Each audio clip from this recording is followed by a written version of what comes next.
In the United States, there is a long history of racism, longer than the history of an independent country. After years of trying to eradicate the discrimination, certain steps have been taken by the government, such as integration of students at school, to fix the problem. For a while, the problems were beginning to disappear. However, as more time passes, these problems have spread and resurfaced. Although it may seem like the fault of the lack of effort, it is rather the resistance of those that hold these biases. Despite the United States claiming to provide for an equal opportunity via desegregated schooling, race-based inequality continues due to implicit biases in housing and wages and perpetual undermining of the level playing field. Racial inequality has continued since the start of slavery through the abolitionist movement, the integration of the American public school systems up to this day, and it will most likely continue in the future. The demise of slavery was triggered by the rise of abolitionism, the idea that slaves should be freed and given the equal rights and opportunities that white citizens have. Abolitionism was associated with the downfall of inequality and the victory of the Union in the Civil War. At first, Abraham Lincoln created the Emancipation Proclamation in the midst of the war, where the Union would free all slaves in rebel territory. The only issue with this proclamation was that it was a wartime-only policy, and if slavery remained intact, it would only lead to more war. This belief caused Lincoln to push for the passage of the 13th Amendment. But just because all slaves were freed does not mean they were treated as equals. Racial inequality outside of slavery began to become more prominent in an average black person's life, even though it was supposed to subsidize, especially when it came to education. In 1849, during the Roberts v. City of Boston case, the Massachusetts Supreme Court came to the conclusion that segregated schools were viable. This ruling pushed the idea that blacks and whites were separate but equal, because although the schools for blacks weren't as high quality as those for whites, the black children were still able to go to school. Then in 1896, the Plessy v. Ferguson case justified Jim Crow and white superiority upon the same claims, separate but equal. More than 50 years had passed before any major changes were made based on the radical discrimination in the public school system. Then along came Brown v. Board of Education in 1954. This case decided that segregated schools were unequal, unconstitutional, and ready for a change. The American public school system started to integrate black and white children together, but in the majority of cases, it was not the easiest transition. At Central High School in Little Rock, Arkansas, 9 black children were selected to be the first to integrate into the school. On the first day of the transition, the Little Rock governor, Orville Faubus, called in the Arkansas National Guard to prevent the 9 children from attending the school.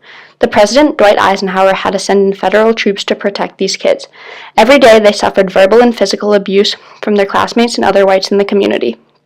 After years of continuous torment, the Little Rock 9 graduated from Central High School or other schools because they were unable to finish at Central High, and all went on to have very distinguished careers. Even after all this trouble, everyday biases, whether housing, economic, or subconscious, continue to plague our society. During slavery, slaveholders were not allowed to educate their slaves, thus slaves had no education or means of beginning financially successful lives. Because they had no means, many worked for former masters. They were paid, but often received much less than white counterparts. But getting paid was a rarity. Oftentimes, farmers would require so much of black workers that it couldn't be finished. This would become the debt that carried into next year until it was paid off. To discourage migration to the north, the local governments put vagrancy laws into place, saying a worker had to work or be arrested. The forced labor was pushed onto black families through each state's penal system. This kept black families in place. In the South, there are many accessible primary schools with higher education. In order to get to school, black kids would have to walk because the bus that picked up white children would not allow them on. Because every member of the family contributed on the farm, the children could not go to school and have time for work. This meant black children could not reach that higher education. The cycle would continue and make it nearly impossible for blacks to elevate their economic status. If a black person could elevate their economic status enough to afford a house, there were more obstacles waiting for them. The housing market was difficult enough because of the lack of opportunity black people had to find a good job. But when one did find a house they could afford, they couldn't technically buy it. Rather, they were sold contracts that were mixed between home owning and renting, that combined all the responsibilities of home ownership with all the disadvantages of renting, while offering the benefits of neither. Realtors, instead of looking for good homes at a good price, they would look for blacks to be on contract. Once too many blacks were taken advantage of, the federal government got involved by establishing the Federal Housing Administration. Although this administration dropped interest rates and decreased the price of a down payment, it ended up segregating neighborhoods. Neighborhoods were split into different boundaries and color-coded. This is called redlining. Redlining made it possible for certain sections, like A, to have dropped interest rates, but not D. D neighborhoods were mostly black. It wasn't until Martin Luther King Jr. died that Congress passed the Fair Housing Act. This act made it illegal to sell black people homes solely to make a profit, and realtors were not allowed to turn anyone down based on race or income. But this wasn't until more than 100 years after slaves were emancipated. The FHA segregated these cities by forcing low-income citizens into undesirable neighborhoods. This segregation had only led to more problems. There were many riots that occurred in specifically black neighborhoods that the FHA created. These problems didn't seem to change, and the racial gap in the home ownership rate by householding heads were nearly the same in 2000 as it was in 1990, approximately 25 percentage points. Due to the lack of education and housing biases against the black population, the economic differences between the whites and blacks steadily grew. Back in the day, when slavery was occurring, slaves were worth up to hundreds of dollars in property and debt. The Southern economy revolved around slave labor, while the North and other European countries benefited. After their emancipation, freed slaves believed that they should be given a small sum of money to make up for the horrible deeds against them. They were not provided with that small sum, and they lacked the education to get a substantial job that could support their families and themselves. This set them back financially.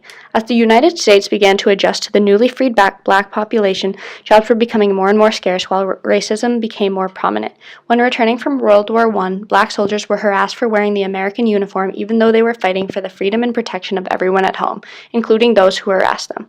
The lack of jobs and tolerance of racism made it easier for whites to be hired over blacks, because when blacks were hired, there were riots and protests.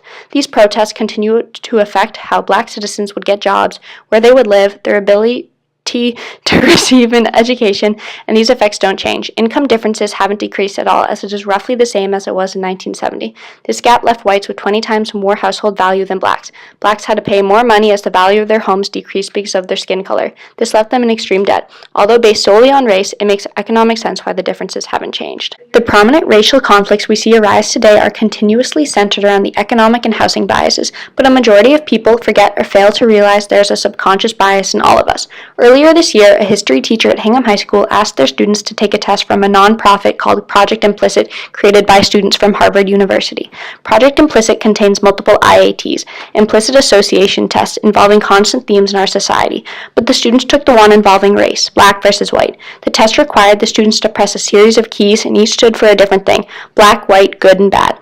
There were multiple rounds of testing where the students had to press the skin color keys with the adjectives as quickly and accurately as possible. Each round would mix up the keys the students had to match.